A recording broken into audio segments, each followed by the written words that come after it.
Welcome to today's show. I'm going to be breaking down the Dallas Cowboys offseason moves in 2019. Um, Free agency is wrapped up. We're heading into the draft on Thursday night. Um, a lot of things went really well for the Cowboys this offseason. The only thing that I'd say that I'm not happy with is Cole Beasley going to the Bills. He should have remained a Cowboy. The Cowboys didn't pay more money, but in the end, it actually worked out in their favor. So let's look at different positions that the Cowboys have and the players that are playing for those positions. And then a big shout out to one of my favorite players in the league, Jason Witten, coming back from retirement from the booth, coming in to be our starting tight end. It's a big time move, and Jason Witten still has a lot left in the tank. He has about 2 years left, I'd say. And I think Jason Witten came back because he thinks we can win Super Bowl. And I'm going to break down the reasons why I think we can win the Super Bowl this next year as well. So at quarterback, we have Dak Prescott. Backups are Cooper Rush and Mike Waite. I like this quarterback set. Maybe bring in the veteran or draft somebody later on in the draft. We'll go more into detail later on about that. But as far as Dak Prescott's concerned, I think he's the perfect quarterback for the Dallas Cowboys at this point in time. As far as running backs concerned, we've got Ezekiel Elliott. Backups, we do need to draft a backup running back. Darius Jackson and Jordan Chune are going to get the job done. Fullback, of course, we have Jameez Awale, traded from the Raiders. He did a great job last year. It's good to have him back. On the offensive line, we do get Travis Frederick back from that serious illness that kept him out the entire year. His backup, Joe Looney, played well. I'd like to keep him as a backup. Left tackle, Tyron Smith. Left guard, second round pick last year, Connor Williams.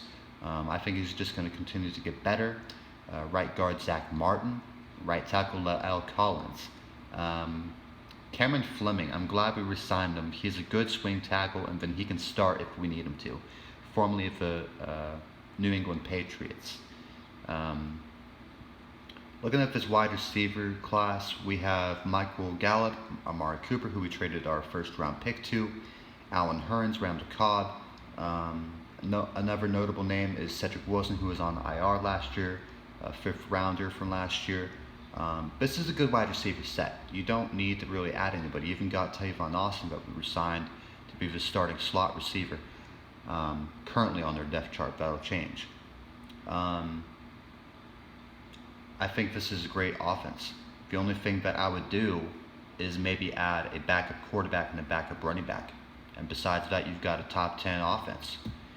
And the great thing I'll say about Randall Cobb signing with the Cowboys is that's the reason we let Cole Beasley go.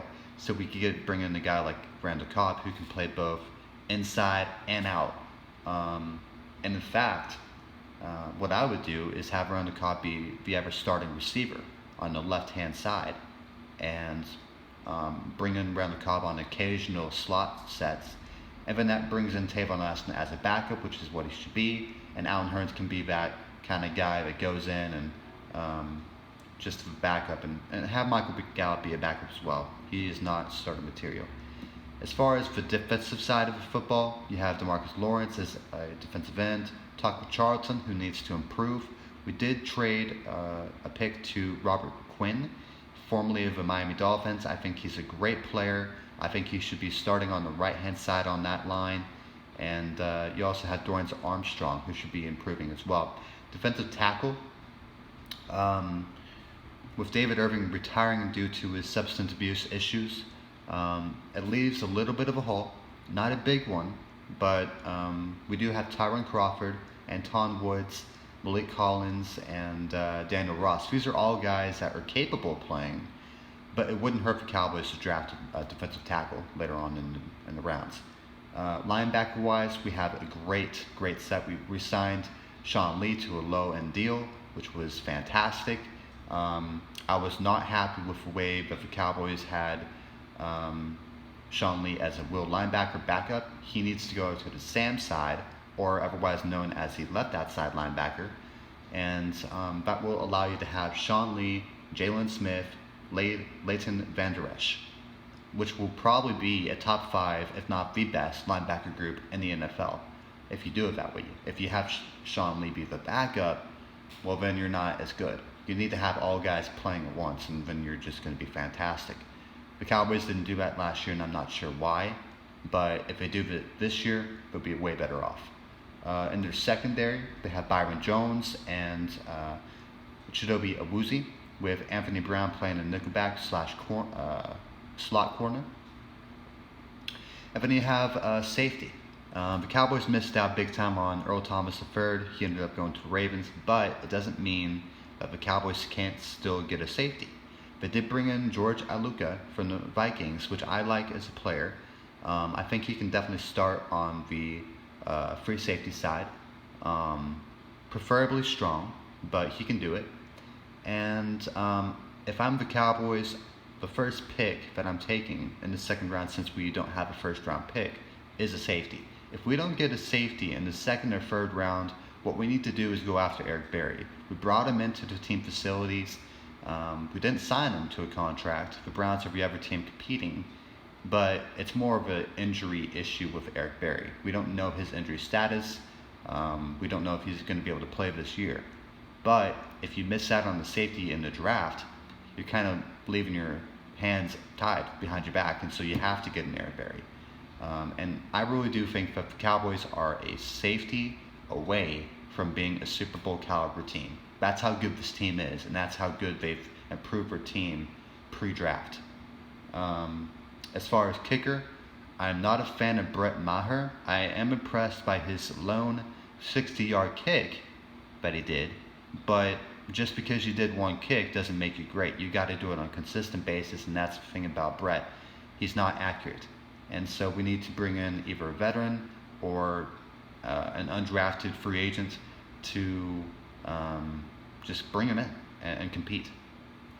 As far as Randy Gregory is concerned, he is suspended indefinitely by Roger Goodell due to substance abuse. He has not retired, unlike David Irving, so he will return at some point. It might be this year, it might be the next. He is a solid backup. He's not a starter guy.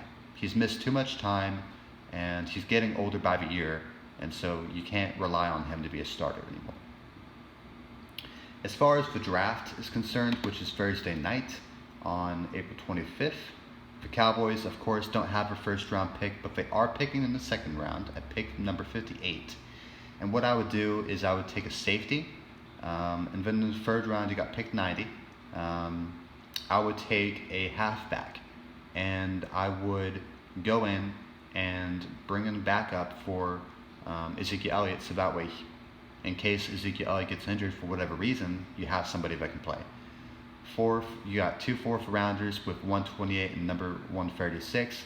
You can grab yourself a tight end, and honestly, I go tight end twice because the Cowboys do need a tight end. I know Jason Witten's back, which is fantastic, but he's back for 1 to 2 more years, and he's very old.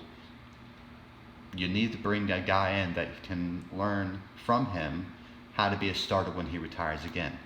5th round, you can go defensive tackle. 6th round, you can go defensive line. 7th round, you can do whatever you want. You can bring in a wide receiver, halfback, whatever. But the most key rounds in the draft, no matter which team you are the first 4. And fortunately for the Cowboys, they have 2 sets of 4th round picks, a 3rd and a 2nd. That 2nd round pick is going to be very crucial because it's technically their first pick in the draft. And so they have to really be smart with this pick.